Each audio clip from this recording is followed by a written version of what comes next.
10 दिवसाच्या साईमध्ये अर्धा किलो तूप बनवणार आहे मी आज. एकदम छान अशी सोपी पद्धत आहे तूप बनवायची. 10 दिवसाची साई मी एकत्र केलेली आहे. त्याला मी रात्रीच फ्रीजमधून काढून ठेवलं होतं, म्हणजे ती थोडीशी नरम होते. आणि डायरेक्ट तुम्ही जर लगेच घेतली आणि लगेच बनवायला घेतलं तर तूप बरोबर होत नाही आणि लवकर पण होत नाही. खूप वेळ लागतो त्याला फेटायला वगैरे. रात्रीच काढून ठेवली होती. आता ती छान नरम झालेलं आहे. आता मस्तपैकी एखादं मोठंसं पातेलं वगैरे घ्यायचं, ज्याच्यात तुम्हाला ते फेटता येईल असं. मिक्सर वगैरेचा आपल्याला वापर करायचा नाही आणि मिक्सरचा वापर केला की एवढी भांडी पडतात घासायला. त्याच्यामुळं आपल्याला साधी सोपी पद्धत आणि तुम्हाला लईत लई 1 किंवा 2 चमचे जास्तीत जास्त घासायला पडतील, एवढंच असं रेसिपीत आपल्याला लागणार आहे. जास्त भांडे वगैरेचा यूज करणार नाही. त्याच्यातली सगळी साय वगैरे मस्तपैकी काढून घ्यायची आणि जी आपण साय केलेली आहे त्याला मी अशा प्रकारचा जो असतो चमचा, स्पॅच्युला काय म्हणतात तुमच्याकडं ते, त्यानं आपल्याला मस्त फेटून घ्यायचे त्याला.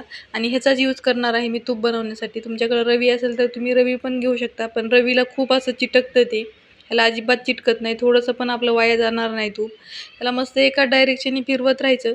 जसं जसं तुम्ही फिरवता तसं तसं ते थोडंसं घट्ट व्हायला लागतं. घट्ट व्हायला लागतं, असं क्रीमी टेक्स्चर होतं त्याचं. मग तसं आपण त्याला फेटत राहायचं एकाच डायरेक्शननी. छान आपण असं फेटत राहिलं की मग त्याचं टेक्स्चर चेंज होतं. तुम्ही बघू शकता आता छान असं टेक्स्चर त्याचं चेंज झालेलं आहे. मी आईस क्यूब ठेवलेले होते फ्रीजमध्ये आणि थोडंसं एका वाटीत पण ठेवलेलं होतं पाणी. आपण ह्याच्यामध्ये ॲड करणार आहोत. तुमच्याकडं तुम्ही जसं वापरता तसं तुम्ही वापरा. आता बघा छान असं क्रीमी असं टेक्स्चर असं पूर्ण असं फुगल्यासारखं दिसत आहे ते. मस्तपैकी आता त्याच्यामध्ये आपण जे आईस क्यूब वगैरे आहेत ते टाकून घ्यायचं आहे. आईस क्यूब वगैरे टाकल्यावर ते पटकन होतं, जास्त वेळ लागत नाही तूप बनायला, जास्त वेळ झटत बसायची गरज नाही. आणि मिक्सर वगैरेमध्ये जर तुम्ही काढत असला तर मग त्याला कमीत कमी 10 मिनिटात होतं तूप बनवून. पण कसं असतं मिक्सरमध्ये काढलं की मग त्याला एवढी मोठी भांडी पडतात घासायला. मग ह्याच्यातलं साफ करून घ्या, त्याच्यातलं साफ करून घ्या, परत गरम पाणी ॲड करून परत ते धुवून घ्या. ह्याच्यात अशी काही झंझट नाही आहे आपल्याला. एकच पातेलं घेतलेलं आहे, ह्याच्यातच मी बनवणार आहे आणि ह्याच्यातच मी कडवायला पण ठेवणार आहे. मस्तपैकी आता ती आपण आईस क्यूब टाकलेले आहेत, त्याला मस्तपैकी असं छान फेटून घ्यायचं. आईस क्यूब टाकल्याच्या नंतर 5 मिनिटं कंटिन्युअसली आपल्याला ते फिरवत राहायचं आहे. म्हणजे मग ते पटकन होतं आणि त्यातलं मग पाणी वगैरे वेगळं व्हायला लागतं आणि आपला लोण्याचा गोळा तयार होतो. आणि कसं साधी सोपी पद्धत आहे. तुमच्याकडं कसं करतात तुम्ही मला कमेंटमध्ये नक्की सांगा. आपल्या रेसिपीज कशा वाटतात मला कळवा. माझा प्रयत्न असतो सगळं दाखवण्याचा प्रयत्न करत असते मी. आपण जे घरात डेली आपण करतो ते. असं आपलं तुपाचं लोणी वगैरे निघालेलं होतं. आता बघा तुम्ही आता मी ते झटकल्याच्या नंतर त्याला काहीच चिटकणार नाही. थोडंसं थोडंसं एकदम नॉर्मल एवढंच वाया जाणार आहे. जास्त ते पण आपण हाताच्या साहाय्याने काढून घेऊ शकतो. त्याला छान आता सगळीकडून लोणी वेगळं आणि पाणी वेगळं व्हायला लागलेलं आहे. आता आपल्याला जे एक्स्ट्राचं पाणी आहे ते काढून घ्यायचं आहे. तुम्ही ताक वगैरे जर आवडत असेल तर तुम्ही हे वापरू शकता.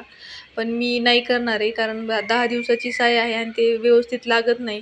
आणि मी विरजण वगैरे टाकलेलं नाही आहे. काही-काही लोक टाकतात विरजण वगैरे. ते तेवढं पाणी काढून घ्यायचं. 1-2 पाण्याने परत आपल्याला छान असं लोणी धुवून घ्यायचं आहे. जोपर्यंत स्वच्छ पाणी येत नाही तोपर्यंत 1-2 पाण्याने धुवून घ्यायचं. म्हणजे नंतर तूप भरपूर दिवस 6 महिने तरी टिकतं. असं जर तुम्ही तूप बनवलं तर 6 महिने तरी टिकतं. खराब होत नाही, वास वगैरे येत नाही. असं माझं लोणी काढून तयार आहे. त्याच्यातलं ते जे एक्स्ट्रा पाणी आहे ते मी काढून घेणार आहे. आणि जे मी ते काढलं होतं ताकाचं त्याच्यात एवढं निघालेलं होतं ते पण मी परत टाकून घेतलेलं आहे. थोडं पण नाही वाया घालवायचं. गॅसवर ठेवलेलं आहे पातेलं. आता ते मस्त गॅस वगैरे चालू करून घ्यायचा. थोडीशी भांडी एवढीच आहेत बघा. तुम्ही बघू शकता एवढीच भांडी मी यूज केलेली आहेत तूप बनवायला. आता मस्तपैकी त्याला हलवत राहायचं.